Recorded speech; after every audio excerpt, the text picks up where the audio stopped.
Bismillah, Assalamualaikum warahmatullahi wabarakatuh.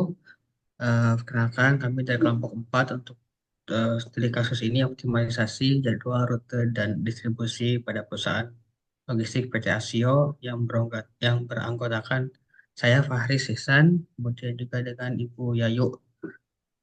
Seperti itu, lanjut.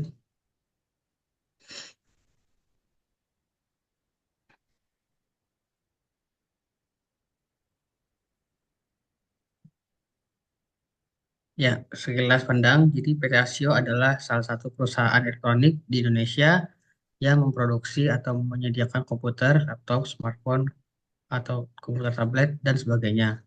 Salah satu pabriknya di Jakarta Timur beroperasi dari mulai jam 8 pagi hingga jam 5 sore dengan waktu istirahat 1 jam semenjak waktu azan zuhur berkumandang. Salah satu fokus dari pabrik di sana, yakni di Jakarta Timur ini adalah perakitan sebuah laptop. Berikut adalah data yang disajikan. Jadi ada 10 gudang PT Asio di Jawa Tengah yang mana eh, hub pertamanya adalah di Jakarta Timur. Berikut adalah jadwal keberangkatannya.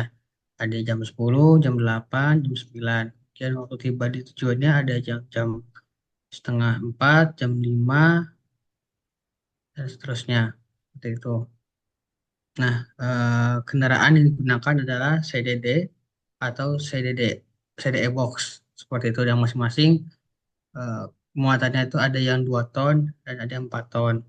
Kemudian berat muatan ini adalah eh, yang dibawa dalam kendaraan tersebut gitu. Ada yang 750 kilogram, ada yang 1 ton, dan seterusnya.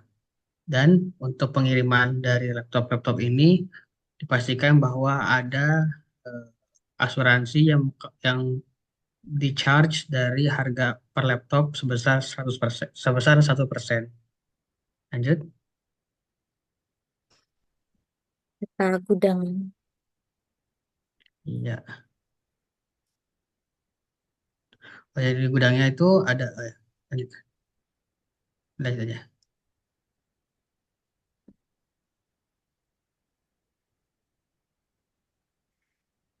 Baik, identifikasi masalahnya, PT Asio menghadapi tantangan dalam distribusi produk laptop ke wilayah Jawa Tengah. Di antaranya adalah penjadwalan yang tidak efisien, beberapa kendaraan tidak digunakan secara optimal sesuai dengan kapasitasnya ya. Jadi seperti ada yang muatannya cuma 750 tapi menggunakan moda yang mampu mengangkut sebesar 4 ton dan 2 ton. Kemudian rute yang tidak optimal, pengiriman belum mempertimbangkan jarak terpendek dan waktu tempuh, sehingga meningkatkan biaya bahan bakar dan waktu pengiriman. Kemudian kurangnya integrasi terdapat ketidaksesuaian antara permintaan pelanggan dan kapasitas distribusi yang sedia. Tuh, dari data yang sudah disebutkan, sebenarnya kalau menurut logika itu, si kapasitas muatan mobil itu sudah sangat jauh melebihi dari berat yang terangkut, gitu. Sehingga rancangan modelnya adalah penjadwalan. Metode yang digunakan adalah time window scheduling, yang mana tujuannya adalah untuk menentukan waktu keberangkatan dan kedatangan kendaraan agar memenuhi jadwal operasional pabrik dan kebutuhan pelanggan.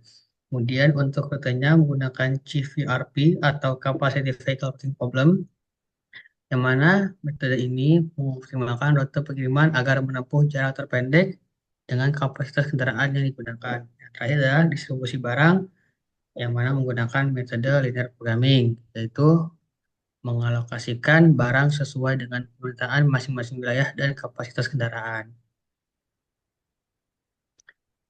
Baik, selanjutnya dilanjutkan oleh Oke, rekan saya, Ibu Yayo. oke, baik. Selanjutnya untuk implementasi solusi, yang pertama berdasarkan data yang diinput, yaitu lokasi gudangnya ada di daerah Jakarta Timur. Seperti yang tadi disampaikan oleh rekan saya, ada lokasi pelanggannya di 10 kota di Jawa Tengah, Pemalang, Selawi, dan sebagainya. Kapasitas kendaraan tadi juga sudah pernah disampaikan, CDO box 2000 dan CDD boxnya maksimumnya di 4 ton.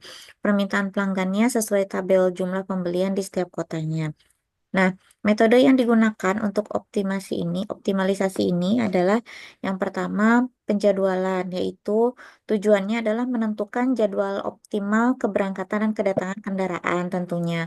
Nah, untuk penentuan rutenya menerapkan algoritma CVRP sesuai tujuannya dan kemudian pendistribusian barang dengan menggunakan atau mengoptimalisasikan alokasi barang dengan linear programming.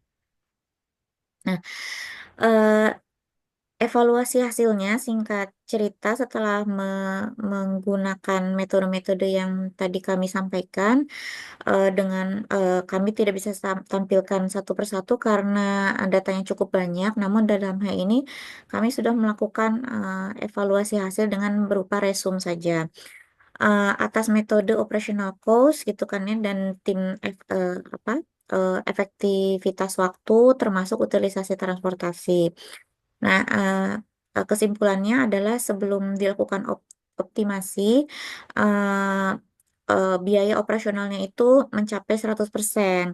Nah, setelah dilakukan optimasi itu mencapai sekitar 80,11% atau dalam hal ini terdapat gap atau terdapat selisih di sekitar 19,89. Nah, dalam hal ini kami simpulkan efisiensi biaya ini mengurangi biaya transportasi hingga kurang lebih 20% karena 19,899 something.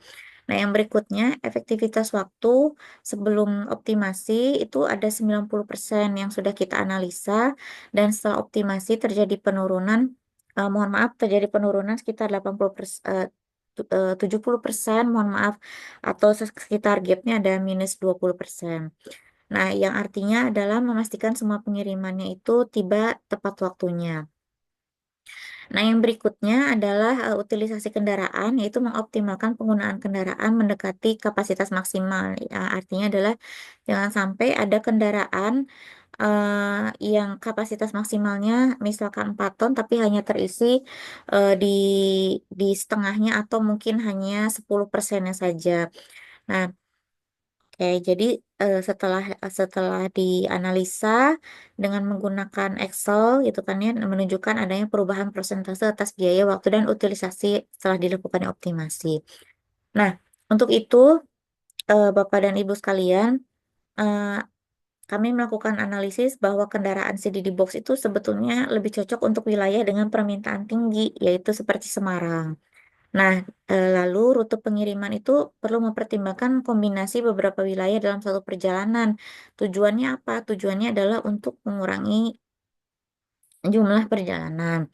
Nah, yang berikutnya adalah solusinya. Solusinya adalah eh, penggunaan jadwal keberangkatan yang memaksimalkan waktu operasional kendaraan. Nah, lalu perusahaan ini atau Aksio ini eh, harus memiliki acuan dalam merancang shortest route gitu kan ya, menggunakan algoritma CVRP atau metode-metode research operation yang lainnya. Nah, dalam hal ini saya dengan Mas Faris juga merekomendasikan, mohon maaf harusnya satu, dua, tiga, dan empat. Yang pertama penjadwalan, selanjutnya yaitu penerapan time window scheduling untuk memastikan waktu keberangkatan dan kedatangan yang optimal. Yang kedua, penentuan rute dengan menggunakan metode CVRP untuk mengoptimalkan jarak dan waktu tempuh. Yang ketiga adalah distribusi barang dengan menggunakan linear programming untuk memastikan alokasi barang itu sesuai dengan kapasitas kendaraannya. Nah, yang terakhir adalah penggunaan asuransi. Nah, pastikan semua pengiriman menggunakan jasa asuransi dengan premi yang sudah ditentukan, yaitu 1% dari harga laptop agar optimal. Baik, mungkin itu saja Bapak dan Ibu sekalian presentasi dari saya Yaitu Indrani dengan Mas Fahris. Mohon maaf atas kekurangannya. Wabillahi taufiq wal hidayah. Assalamualaikum Assalamualaikum warahmatullahi warahmatullahi wabarakatuh. wabarakatuh.